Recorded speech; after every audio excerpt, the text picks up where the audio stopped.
চাচা তুমি যে তুমি আমার খেতে বলে জঙ্গল বাঁচি তাহলে তোমার যে টানি জমি আমার তো টানি জমি চাচা আমার বাবা দিছে তুমি আমার মুখে দিয়ে তুই কাগজ পাতি নিয়ে তারপর আমার নাকি কাগজ পাতি নাই আজকে এলো চাচা তো তো খাতির করবো না দরকার হলে ঘুষে দিতে কিনে কিনে করে এলাম তুই তোর বাবার কাগজ চলে নিয়ে আসবি আমার সাথে আই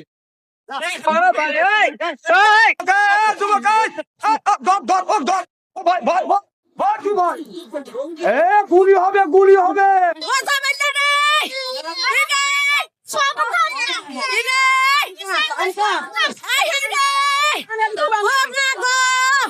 শেষ হয়ে গেছে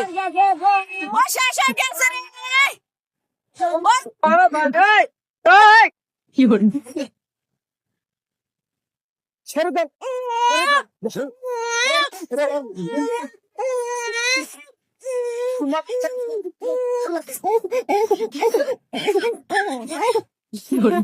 আম্মা গো